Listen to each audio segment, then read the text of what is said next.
escolher essa mensagem para hoje. Os perigos da carência emocional. Primeiro a gente precisa entender o que é carência emocional. Por que hoje todo mundo sofre tanto com essa carência? Muitos vão negar, mas é a realidade hoje da maioria das pessoas. A gente tem um vazio dentro da gente que nada preenche. Muitos de vocês aqui estão tentando preencher esse vazio com comida, com roupas, internet, relacionamentos, compulsão por alguma coisa, quando na verdade o que falta não é o que vem de fora, é o que está dentro. E na maioria das vezes a gente carrega feridas que vêm lá da nossa infância. A gente vai crescendo com esses vazios, com essa falta de atenção, falta de afeto, falta de amor. E aí quando a gente chega na sociedade, isso fica mais latente. O que é isso? Fica mais evidente. E aí hoje se cobra que você tenha empatia, se colocar no lugar de outras pessoas, sendo que muitas vezes a gente mesmo não se sente acolhido. Nós não reconhecemos as nossas falhas, nós não reconhecemos os nossos pontos fortes. Como é que eu posso me colocar no lugar de uma outra pessoa se eu nem me reconheço enquanto ser humano?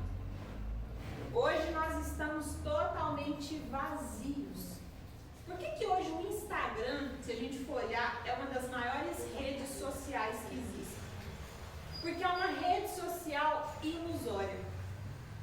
É uma rede social que faz a gente comparar o tempo todo a nossa vida com a vida de outras pessoas que não são reais. Porque ninguém vai lá para o Instagram para postar os seus fracassos. É só a viagem que fez, a roupa que comprou, vai para a festa com o namorado, tá lá brigando horrores, mas tem que tirar uma selfie perfeita e postar que é o casal do ano. É assim que funciona. E nós, porque somos tão vazios, estamos tão adoecidos, estamos tão carentes emocionalmente, quando a gente olha para uma imagem, a gente dá muito valor para aquela imagem. Então, poder falar aqui hoje de empatia para vocês, muito antes de chegar nesse ponto de falar de colocar no lugar do outro, eu quero colocar vocês para se colocarem no lugar de vocês. O que vocês vieram fazer aqui? Vocês estão só indo para a escola? Está só de passagem no mundo? Qual que é a missão? Qual que é o propósito de vocês? Já se fizeram essa pergunta? Daqui a pouco forma. O que eu vou fazer? Qual que é a realidade hoje, Pitangui, da sociedade que a gente vive? Tá, eu vou formar. Você o quê? Quem sou eu? Se eu cruzar com você ali na rua, quem é você? Quem é você? Quem é você? Nós não nos reconhecemos mais. E se a gente não se reconhece, como é que a gente pode reconhecer outra pessoa e ainda falar que vai ter empatia para colocar-se no lugar dessa pessoa? Que colocar no lugar é esse? Porque, pensa na empatia. Se a empatia é me colocar no lugar do outro, eu tenho que me colocar no lugar do outro na hora em que ele está triste, mas também na hora em que ele está para cima. E quantos de vocês aqui realmente conseguem olhar para o outro na hora que ele está por cima, que ele está ganhando dinheiro, que ele está ostentando um carro novo, a namorada bonita, o relacionamento que dá certo, e você falar assim, estou feliz por você. Isso não é empatia, não? Ou a empatia é só na hora que o outro quebrou a perna, quebrou um braço, terminou um relacionamento, e eu falo que eu tenho empatia por essa pessoa, porque aí eu me sinto reconhecido e valorizado, porque naquela situação eu estou acima daquela pessoa. Aquela pessoa está vulnerável e eu estou numa situação de quê? Maioridade. A empatia vai muito além de ajudar uma pessoa num momento de tragédia, num momento de dor. Empatia é colocar no lugar do outro também, quando ele está num lugar que eu gostaria de estar, mas aquilo não gera inveja em mim. Aquilo não faz com que eu me sinta o quê? Mal, em ver que o outro chegou aonde eu gostaria de estar. Quantos aqui, vocês não precisam me responder isso, mas respondam para si. Quantos de vocês aqui ficam felizes com a felicidade dos outros? De ver pessoas reais ocupando lugares que vocês gostariam de ocupar. Porque é muito fácil vocês acompanharem a blogueira que está lá vendendo horrores. Vocês não precisam nem falar o nome, todo mundo sabe quem é. Todo mundo segue, todo mundo curte, todo mundo coloca ela pra cima. Eu quero ver vocês fazerem isso com os colegas de vocês. Reconhecer gente próxima. Valorizar a pessoa da cidade.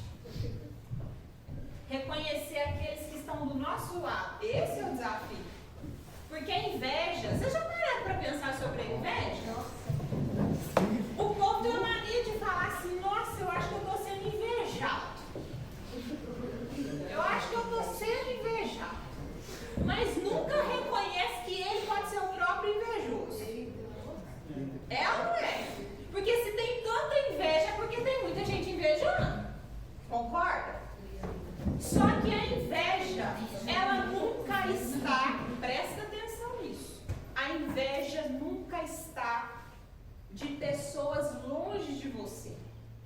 É gente que está aqui, ó, no seu olhar, no seu alcance. Você não está lá invejando a atriz, a cantora, você não inveja. Você inveja o seu vizinho que comprou um carro do ano e você está ali, ó, andando a pé. Você inveja o seu amigo que arrumou uma namorada bacana e você está aí solteiro.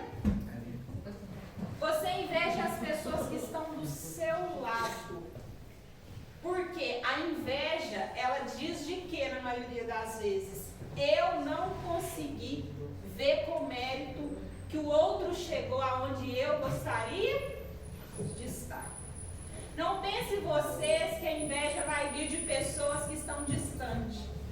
Isso não é de agora, isso não é de rede social, isso não é da mídia, isso é desde que o mundo é mundo. Eu vou usar aqui de um texto muito conhecido para vocês, nada de religião. Eu gosto muito de citar a Bíblia porque é um livro antigo. Todo mundo tem acesso, se você pegar na sua casa você tem acesso, pegar no celular vocês têm acesso, e vocês vão entender que isso está desde que o mundo é mundo. Se vocês abrirem a Bíblia de vocês em casa, lá no primeiro livro, que é o livro de Gênesis, tem uma história muito conhecida, que é a história de Caim e Abel. Quem conhece? Caim e Abel eram dois irmãos. E esses dois irmãos resolveram ofertar ali para Deus. Cada um ofertou o que tinha, aquilo que cultivava. Só que Caim, ele resolveu ofertar o quê? Aquilo que sobrou. Enquanto Abel, na hora que ele tinha o melhor para oferecer, ali aquela gordura boa daquelas ovelhas que ele cultivava, o que ele fez? Ele foi lá e ofertou. Tanto ele quanto o irmão ofertaram para o Senhor. Só que diz a Bíblia que o Senhor agradou-se mais da oferta de quem? De Abel. E aí, quando o Senhor ficou feliz com a oferta de Abel, ele viu no semblante de Caim que ele ficou o quê? Para baixo. E o Senhor não falou para ele hora nenhuma que se ele não mudasse os comportamentos dele, que ele também aceitaria a oferta dele. É como se ele falasse assim, na hora que você voltar a ofertar algo realmente bacana, aquilo que realmente são as primícias que vem daquilo que você cultiva, você vai ser aceito assim como seu irmão. Só que aí o que bateu no peito de Caim? Orgulho. Porque ele não conseguia reconhecer que o irmão fez algo que ele não fez. Então o que ele faz com o irmão? Mata. Ele matou o próprio irmão. Que só reforça o que eu disse para vocês aqui agora há pouco a respeito da inveja. Ele não queria ter a oportunidade de fazer o que o irmão fez. O que ele queria ali? Tirar o brilho do irmão, porque de certa forma é como se eu falasse assim, é mais fácil eu te anular do que eu ter que chegar no caminho que você percorreu. É o que nós fazemos muitas vezes quando nós vemos pessoas que estão do nosso lado brilhando, pessoas que estão crescendo, pessoas que estão conquistando, ao invés de muitas vezes eu querer seguir a caminhada, o processo, trilhar o caminho que aquela pessoa trilhou, o que eu faço? Eu vou lá e tento puxar o tapete. Porque se eu não puxar esse tapete, eu tenho que reconhecer a minha fragilidade. Eu tenho que reconhecer que eu não sou tão bom assim. E é onde muitas vezes a gente vai cultivando isso dentro da gente. Isso não está só nessa história, não. A gente pega outros textos também, no mesmo livro de Gênesis também conta a história de José. Vocês já ouviram essa história? José que foi invejado pelos seus irmãos. Olha a quantidade de histórias que tem na Bíblia de inveja de irmãos. E vocês aí achando que não existe inveja de gente da família. Muitas vezes a inveja vai vir de gente de dentro da sua casa. Que come na mesma mesa que você. Pessoas que estão no mesmo quarto que você. Não precisa de confiar só porque é sangue do seu sangue. Ser sangue do seu sangue não quer dizer de nada. É hora de começar a observar o comportamento dessas pessoas. Nessa história de José, eu gosto muito de trabalhar com histórias, não é por causa de Bíblia, é porque todas as vezes que a gente conta histórias, conta metáforas, o nosso cérebro ele tem uma maior facilidade de compreensão. Facilita o entendimento das pessoas a partir do momento que essas histórias são contadas. Então, nesse momento que fala da história de José, o que está contando ali? José era um filho que foi dado na velhice do seu pai. Quando esse filho nasce, por ele ser um filho dado na velhice, ele tinha um prestígio desse pai. O pai olhava para ele diferente. Então o pai mandou fazer túnicas coloridas para ele. E os irmãos já começaram a olhar para ele de que forma? Com a diferença. Até que José, eu amo essa história, sabe por quê? José começou a contar dos sonhos que ele tinha com seus irmãos. E aí o que acontece quando ele começa a falar dos sonhos que ele tinha? Os irmãos começaram a sentir que ele estava querendo ficar acima deles. E nessa dele contar esses sonhos para os irmãos, o que os irmãos resolveram fazer? Resolveram matar também. Assim como foi a história de Caim e Abel. Só que um dos irmãos falou assim, vamos fazer isso, não vamos matar ele não, porque vai que isso vai dar problema pra gente, vamos vender ele. E assim fizeram, eles venderam o irmão para um egípcio, para ir lá para o Egito. Venderam José, e no que venderam José, eles acharam que tinha resolvido o problema deles. Quando voltaram e contaram para o pai que um bicho tinha atacado o irmão, que tinha matado o irmão, e o pai chorou durante dias essa morte, que na verdade não era morte. Só que o que eles não sabiam é que Deus andava com José. E aonde José andava, Deus fazia ele prosperar. Então ele foi servir na casa de um homem que tinha grande influência no Egito. E esse homem começou a perceber que ele era um homem o quê? Próspero. Tudo que ele fazia, prosperava. Então ele começou a ganhar a confiança do povo daquela casa e em pouco tempo ele estava governando aquele povo. E aí o que aconteceu no final da história? Estou resumindo só para vocês entenderem. Aconteceu uma grande fome lá na terra dos irmãos. E os irmãos precisaram de comprar comida exatamente aonde? Aonde José estava. E quando eles chegaram para comprar comida e viram o irmão, vocês acham que eles reconheceram ele? Não. Porque quando você começa a brilhar, quando você começa a crescer na vida, quando você começa a ter prestígio, quando você começa a ser valorizado naquilo que você faz, muitas pessoas nem vão te conhecer mais. Porque você começa a brilhar diferente. Você não fica mais apegado a ser igual àqueles que estão no meio. Você tem uma luz diferente. E foi o que aconteceu com ele. Quando os irmãos chegaram, José reconheceu eles. Mas eles não reconheceram o irmão. Mas até que ele teve a oportunidade de contar para os irmãos quem ele era. E os irmãos ficaram amedrontados. Com medo do que ele poderia fazer. Porque ali, naquele momento ele já era um homem grande. Podia fazer com eles o que bem queria. Só que o que fez de José um homem diferente é que ele não guardou o quê? E é um desafio que nós, seres humanos, temos que é de perdoar. Tem gente que acha que a questão é esquecer. E eu vou contar para vocês aqui enquanto psicóloga, tá? Não é possível esquecer mágoas. Não é possível esquecer dores. Não é possível esquecer traumas. Mas se não é possível esquecer, Fabíola, como é que a gente faz com isso então? O que dá para fazer é ressignificar aquilo que eu sinto. O que é ressignificar? Dar um novo sentido. É olhar para aquela dor de uma forma diferente, colocando um sentido diferente e entender que aquilo que doía muito antes, agora não dói mais.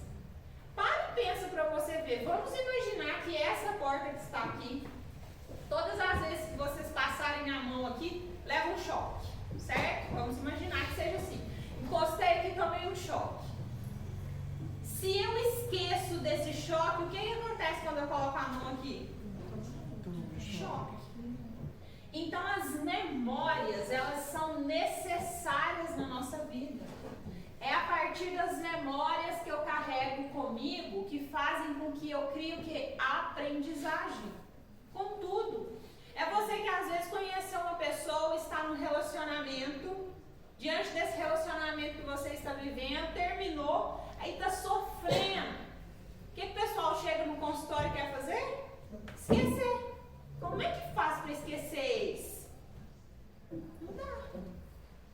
Porque se você esqueceu o que esse ex fez com você, a probabilidade de aparecer outra pessoa e fazer as mesmas coisas que aquele ex fez e você passar pelo mesmo processo é o quê? Gigante. Então é justamente por não esquecer que eu vou olhar para aquela história e vou falar assim, opa, pera aqui, isso aqui é uma zona de perigo. Não é a música, tá, gente? Isso aqui é uma área arriscada.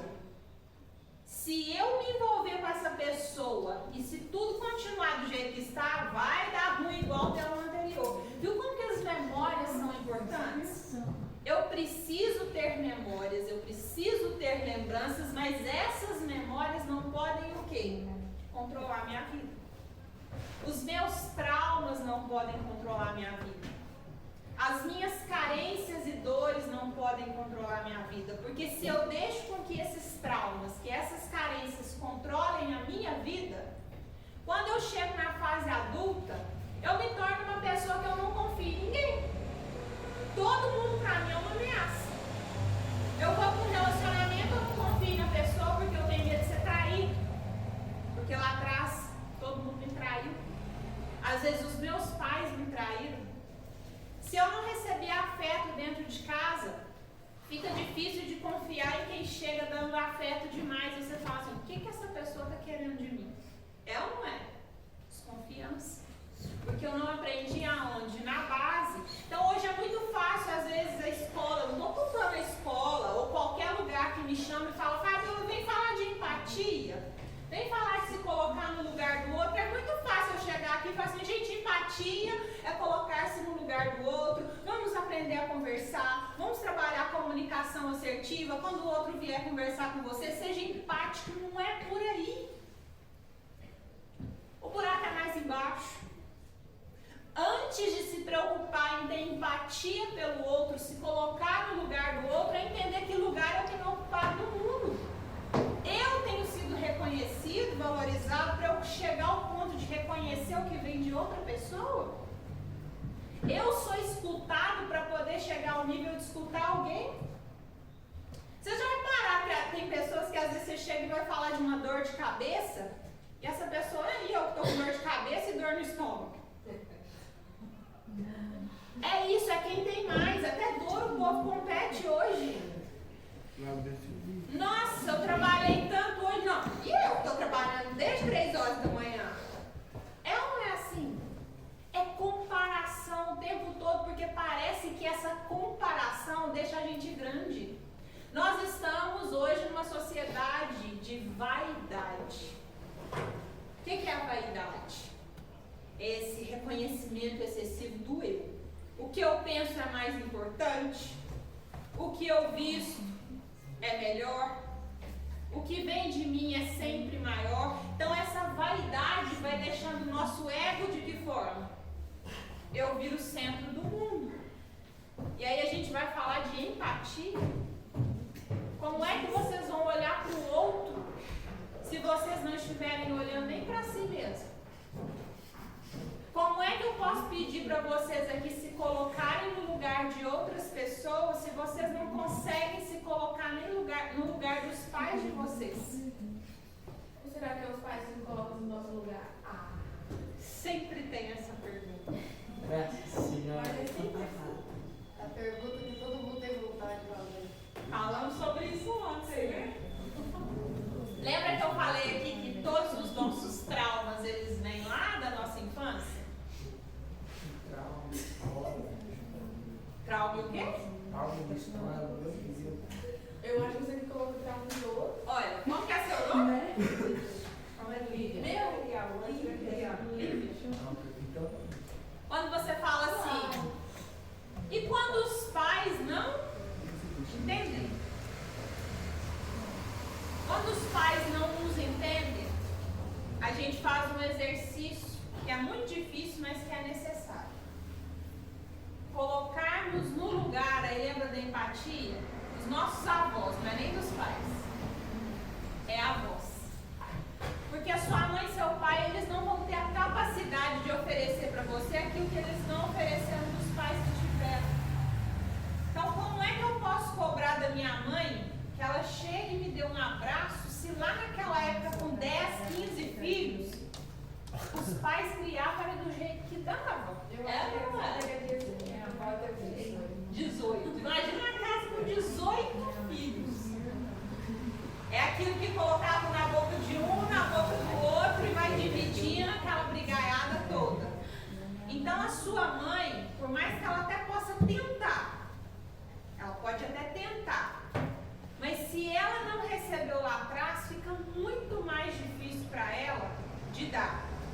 E aí é onde eu falo no consultório, os clientes ficam irados comigo muitas vezes, que é um desafio muito grande, que é quando nós somos crianças, guardem isso, quando somos crianças, os pais vão até os filhos.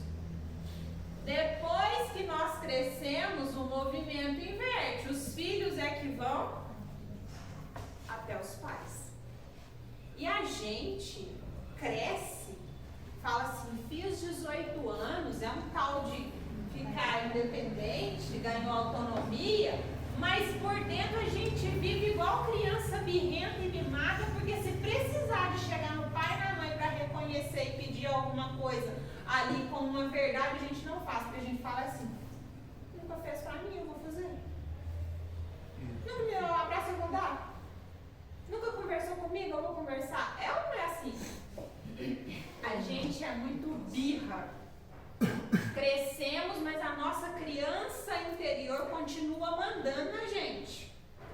A gente só quer. Reparem no comportamento de criança e de adulto. A mãe, quando ela tem um filho pequeno, a criança não sabe decidir por ela. Ela não tem essa parte aqui do cérebro, ó, da frente, ainda totalmente desenvolvida, que é a área responsável pela tomada de decisões, que se chama córtex pré-frontal. Isso aqui na gente só vai se desenvolver à medida que a gente vai amadurecendo.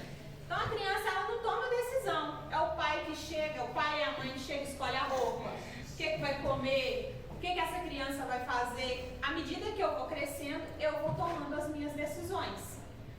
Só que emocionalmente, muitas vezes, eu acabo lidando com a vida de forma infantil.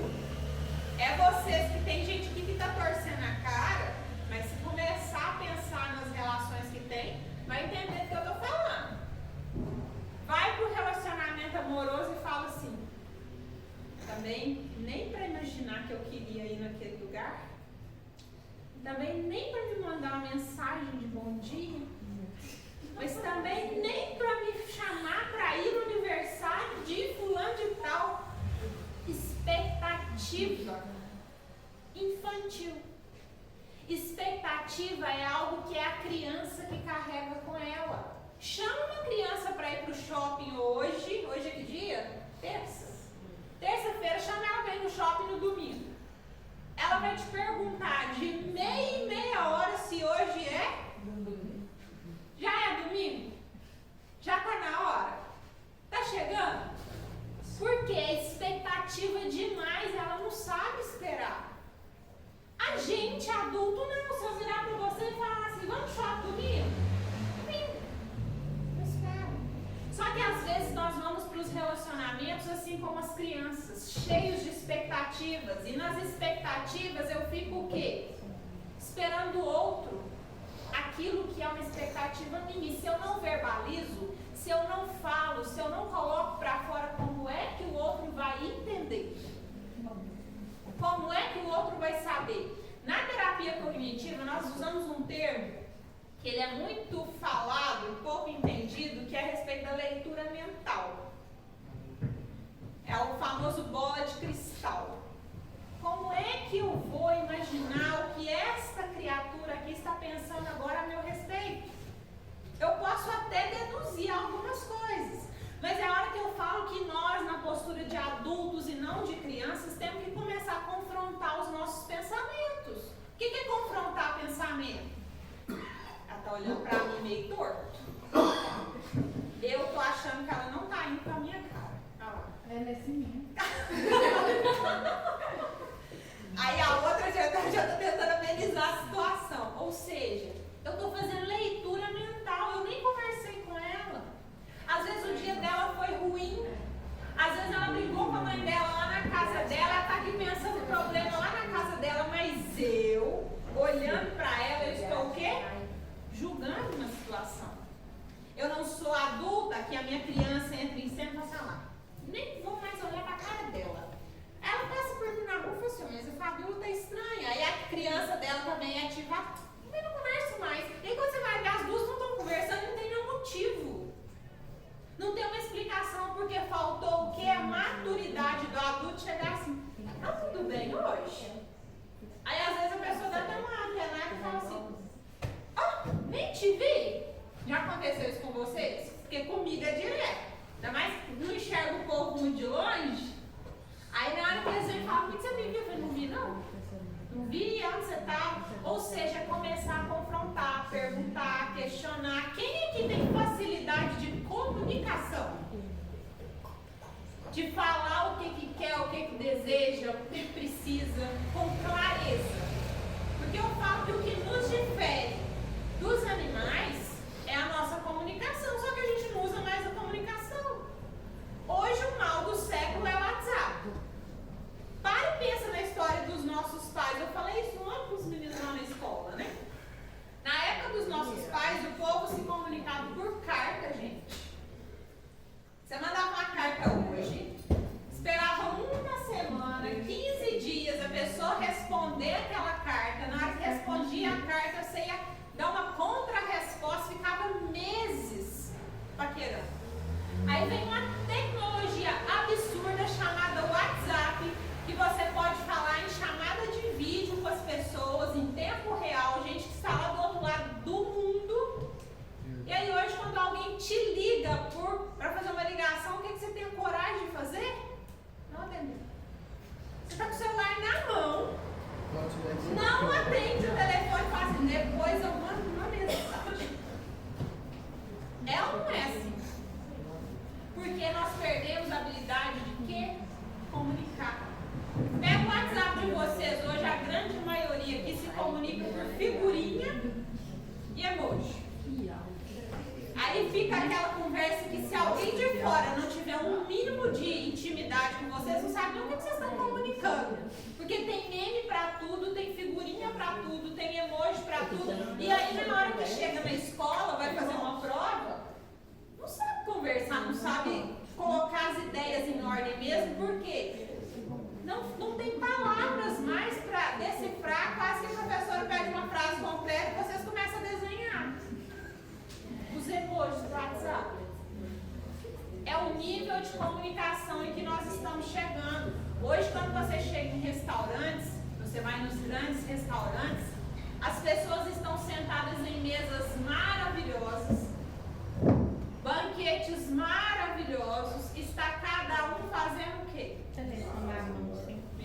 celular, tirando foto, postando. Prepara a selfie. Eita, verdade. E tudo que elas menos estão fazendo é apreciando. Muitos de vocês aqui, ó, estão nesse momento aqui, que talvez, se fosse em algum momento pagar uma sessão de terapia, iria pagar uma sessão de terapia, mas morre de vontade de ir no psicólogo e tal, e às vezes ia escutar a mesma coisa que está escutando aqui. Só que aqui uma grande maioria nem prestando atenção está. Sabe por quê? Tem muitos estímulos aqui. Tem o celular, vocês já olharam o telefone, já olharam o Instagram enquanto está aqui. Já estão prestando atenção na moto que está lá fora. O pessoal que entrou aqui, que colocou caixa em cima da mesa, enfim. A gente fica com uma atenção totalmente o quê? A gente quer prestar atenção em tudo e no final das contas não prestou atenção? É o que hoje tem tantos cursos na internet falando de mindfulness. O que é isso? Focar a atenção no aqui e agora, que é a maior dificuldade do ser humano. Você fala para ele, presta atenção nisso aqui. Ele presta atenção em tudo, menos no que você pediu. Nós estamos antenados em 1000 coisas ao mesmo tempo. Hoje, eu garanto que dentro dessa sala aqui, 90% das pessoas têm dificuldade de leitura. Pegar um livro para ler. Quem é que já leu um livro esse ano? Quem? Uma pessoa? Uma pessoa e 99%. Eu li o livro. É verdade. 99%. A professora não leu o livro esse ano. 100%. Ah,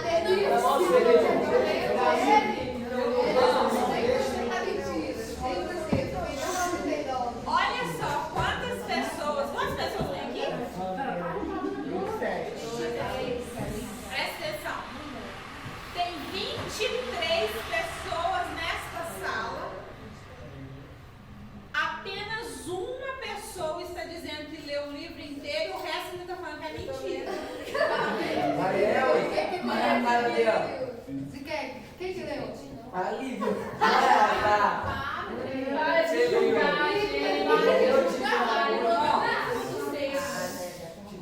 E sabem por que vocês não estão conseguindo ler? Eu recebo essa pergunta todos os dias. Ó, eu recebo essa pergunta todos os dias na caixinha do meu Instagram. Fabiola, eu tenho dificuldade de prestar atenção, eu tenho dificuldade de focar, o que eu faço? Presta atenção comigo.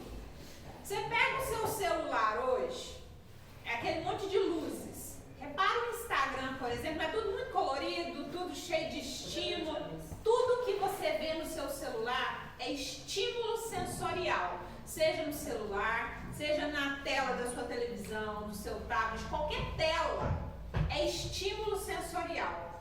Guardem isso. Esses estímulos sensoriais, eles aumentam a sua adrenalina, eles aumentam o seu cortisol. Isso são hormônios. O que é cortisol? Cortisol é um hormônio do estresse. Então eu fico ali produzindo cortisol o tempo inteiro, sendo que esse hormônio só deveria ser produzido em situações de quê? De fuga. Entrou um cachorro aqui correndo, cachorro bravo, então eu libero adrenalina, o cortisol vai lá em cima, porque aí vai todo mundo o quê? Correr. Então o corpo ele tem essas válvulas de escape para momentos que a gente possa o quê? Estar em alerta. Só que hoje o que está acontecendo com o ser humano? Ele fica em alerta o tempo inteiro.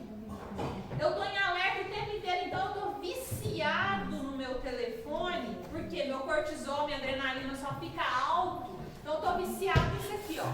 E já viram que na internet não é tudo rápido? Você passa o Instagram, é assim, ó. Rápido.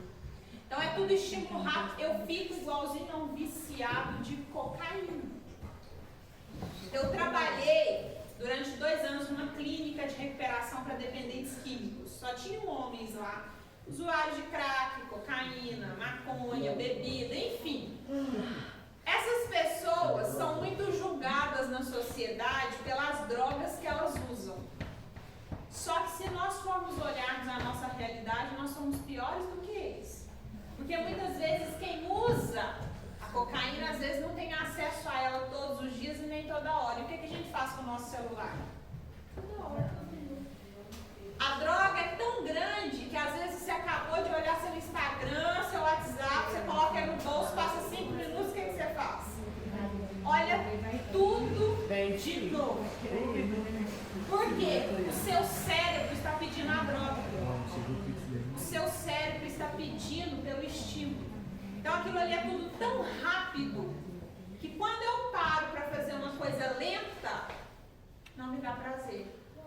E ler um livro hoje, diante desse excesso de estímulo, não é estimulante. Um livro com a folha branca, as letras desse tamaninho, aí eu vou ler uma página, eu vou ficar o quê? Cansado. Não é estimulante. Assim como é o que? O telefone. Então o que é a minha tarefa? É deixar de ler? Não. É parar de me expor excessivamente ao estímulo. Ah, mas eu não dou conta. Não, não é que você não dá conta, é que você não colocou propósito. Tudo aquilo que eu quero fazer tem que ter propósito. Até para ajudar o outro tem que ter propósito. E hoje, voltando lá na criança, eu não falei que a gente às vezes é igual criança mimada? A gente, enquanto criança mimada, só quer fazer o que dá vontade, dá prazer. Criança só quer fazer o que dá prazer. E nós, adultos, não estamos diferentes dessas crianças, não. Por quê? Se falou que é ir para a academia fazer atividade física, não gosto. Vamos comer verduras e legumes? Não gosto. Eu gosto. Ah, não gosto.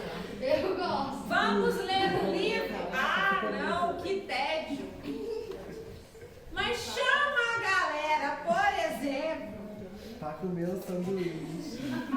Comer um sanduíche, gente, ó, rodízio de pizza gratuito pra todo mundo agora. Gente, brota gente, tem alface dá também. onde Jesus quer. É ou não é? Nossa, isso. É ou não é assim que funciona? Não é. Então a gente precisa, voltando lá no contexto inicial da nossa mensagem, começar a reconhecer quem a gente é, para que a gente possa reconhecer quem? O outro. Não dá para eu vir aqui falar para vocês de empatia, colocar no lugar de fulano, de cicrano, se vocês não estão nem reconhecendo a vocês mesmos. Quem é que chega na frente do espelho e está dizendo que está extremamente satisfeito com a imagem que veio? É, nada bem. Só ele? Autoestima é tudo. Só ele, gente.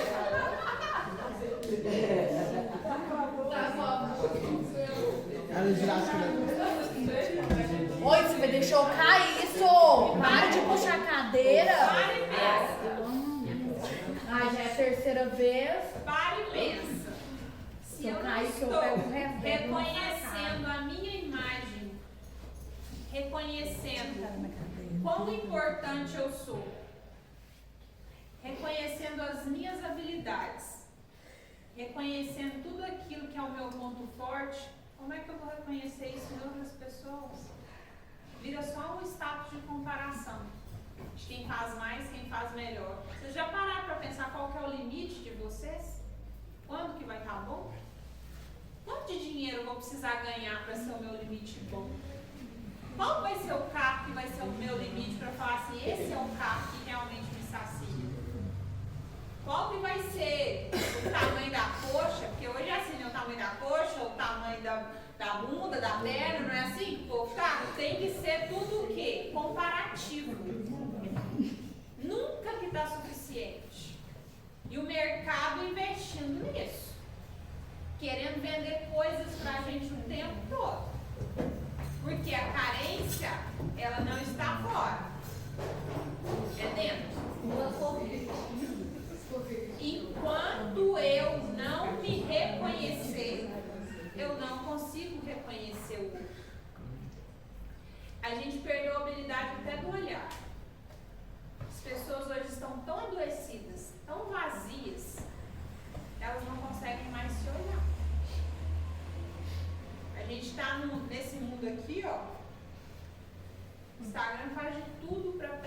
nossa atenção aqui, porque isso aqui nos distrai de olhar para o mundo que realmente é real. Olhar para aquilo que está à nossa volta. Reconhecer aquilo que a gente realmente tem. Olhar para o outro. Hoje ninguém mais tem capacidade, ninguém tem habilidade de olhar nos olhos. Incomoda. Vocês observaram isso? Se não observou, observa agora. Olha para o seu colega aí do lado.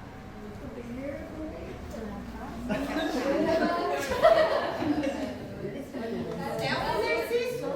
Olha para o seu colega aí do seu lado.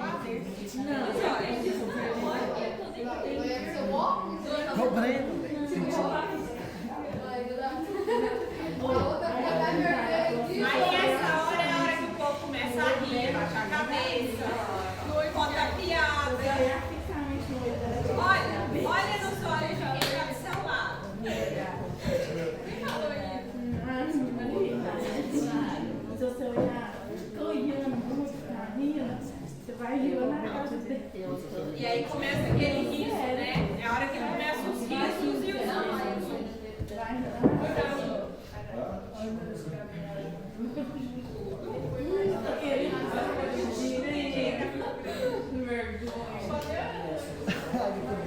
Olharam nos olhos? Olha só, presta atenção.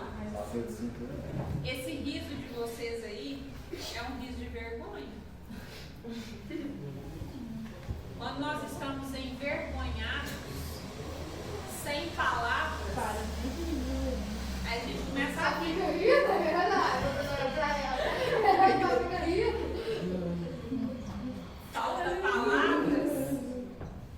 Falta palavras, então eu começo a o quê? A externalizar aquilo em emoção. Risada, aquela risadinha sem graça, às vezes sai uma piadinha de um e outro, porque eu perco a habilidade de quê? Comunicação.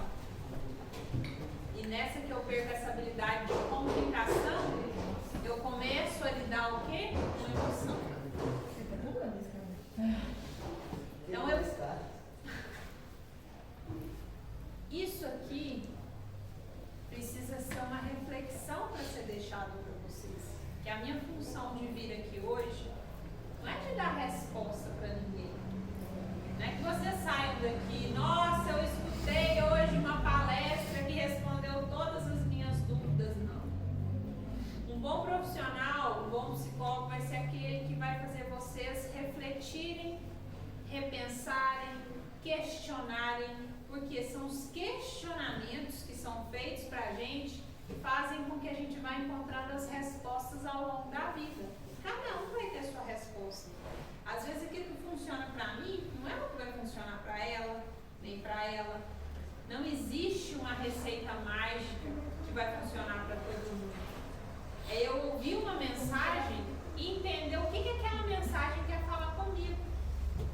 O que aquele contexto quer me ensinar. O que será que a escola queria hoje com esse contexto da empatia? Por que será que eles falam tanto sobre isso? Será que o problema realmente é se colocar no lugar dos outros? Ou o problema é que eu não estou encontrando o meu lugar no mundo? E aí eu fico dessa forma, querendo achar justificativa e respostas para tudo.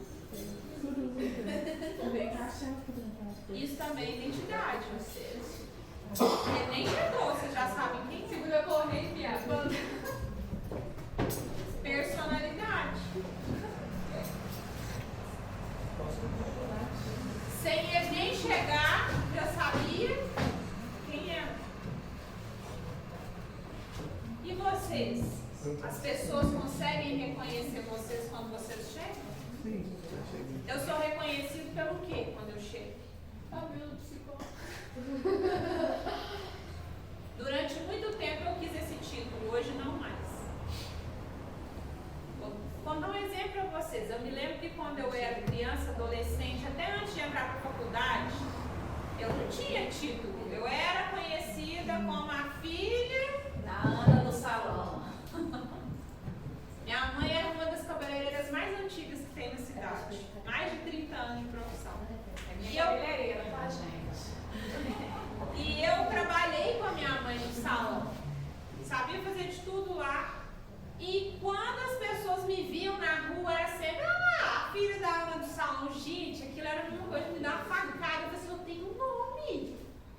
Ninguém sabia meu nome, era sempre a filha da Ana do salão. A filha da Ana do salão. E aquilo ia me dando raiva, porque é como se eu não tivesse identidade. Quando eu fui para a faculdade, me formei, eu queria demais ser reconhecida.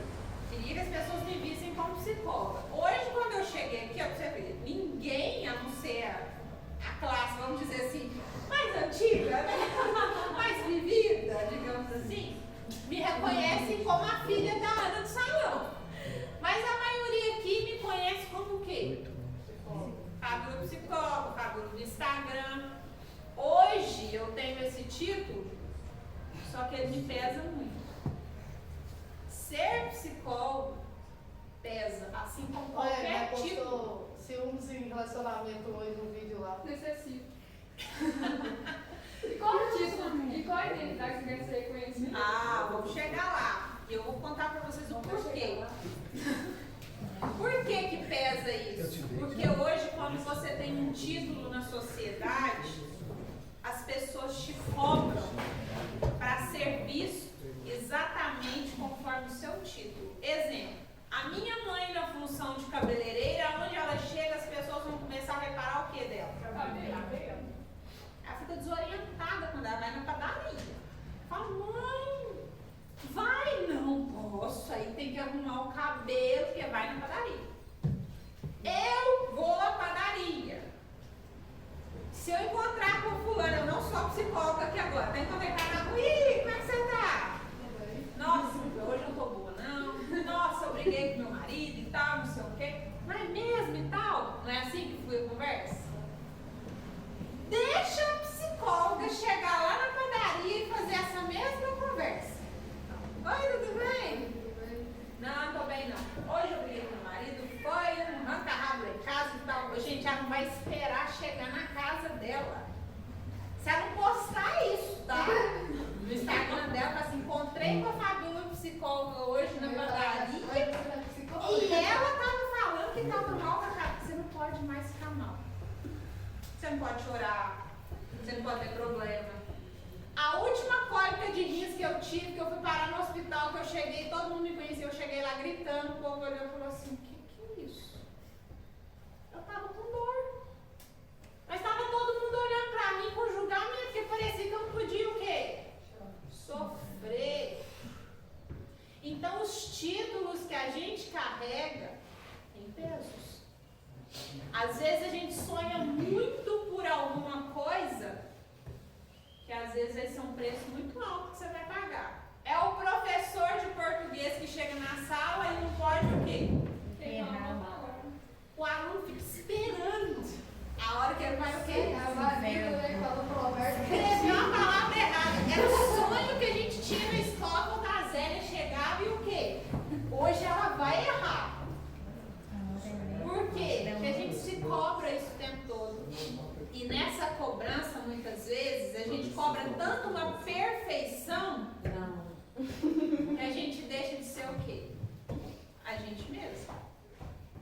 E aí você começa a ser julgado, você começa a ser criticado.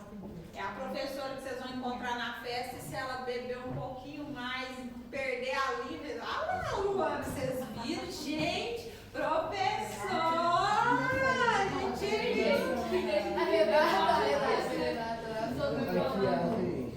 E é a hora que a gente tem que ver que o quê? A vida é em que momento? É hoje. É agora. E quem está preocupado com isso? A gente está num mundo de aparência.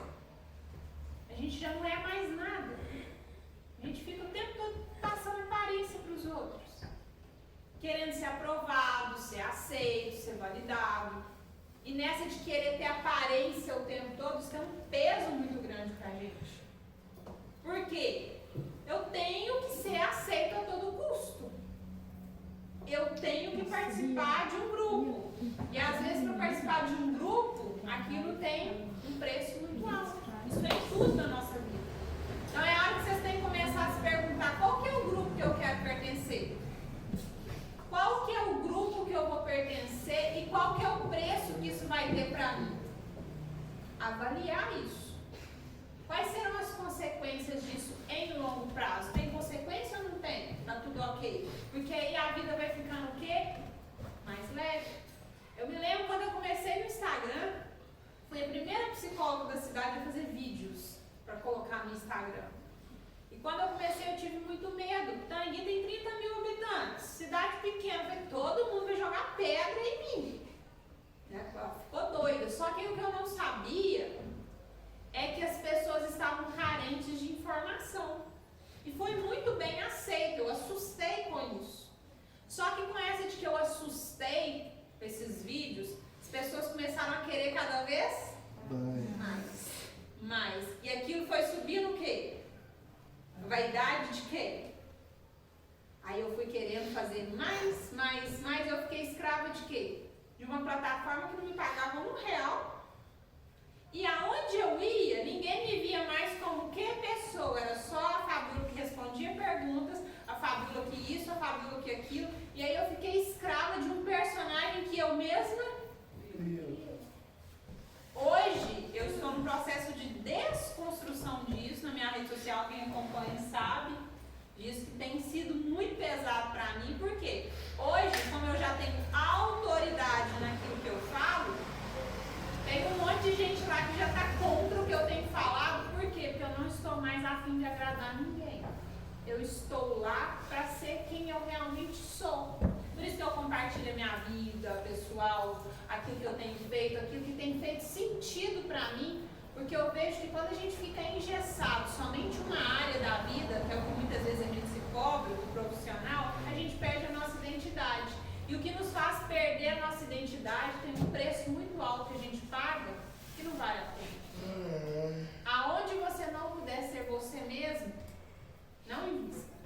Porque em longo prazo, vocês vão ver as consequências disso na vida de vocês. Então façam escolhas hoje pensadas, não tenha pressa em tomar decisão de nada. Mas eu preciso aprender a me colocar no lugar do outro. Tudo bem, mas comece a se colocar no seu devido lugar dentro da sua casa, na posição de filho. Não é que eu estou sendo como filho da minha mãe, às vezes eu quero ser o melhor amigo lá na rua, mas dentro de casa, sou a pior pessoa do mundo. Não falo nem bom dia para minha mãe e quero ser uma pessoa empática na rua. O exercício ele sempre começa dentro, não é fora não, gente. Eu não consigo olhar na cara da minha mãe e quero chegar aqui e tratar ela como se fosse a melhor pessoa do mundo. Não vai dar. Então é começar justamente da onde traz mais o quê? Dificuldade pra gente. É olhar na cara da sua mãe muitas vezes com toda aquela dor que você sente, falar assim, nossa, mas que raiva que eu tenho de você, mas entender assim, ela é a mãe certa pra mim, porque foi quem me deu a vida, eu não tenho outra. Ela me emprestou o corpo dela, o tempo necessário para que eu viesse ao mundo. Eu não sei o tempo que isso levou, às vezes nasce de 7 meses, 9 meses, mas qual foi o sofrimento que a minha mãe passou para que eu viesse aqui? Ela tinha a oportunidade, não tinha de tirar? Mas não, se eu estou aqui, foi porque de alguma forma ela disse um sim para a minha vida. Então, minimamente, é começar a reconhecer e agradecer aquilo que chegou pra gente, que é a vida. Mas eu não gosto da minha mãe. Aprende a gostar, porque aquele que não aprende a gostar da mãe que tem, vai gostar de quem? É onde os relacionamentos às vezes não vai dando certo. Pessoas que ficam projetando em pessoas a felicidade, mas que não aprendeu a amar nem as pessoas que estão dentro de casa. Então, é um exercício. É difícil? É difícil. Mas tem que começar de algum lugar. Então eu deixo aqui hoje essas inúmeras reflexões para vocês.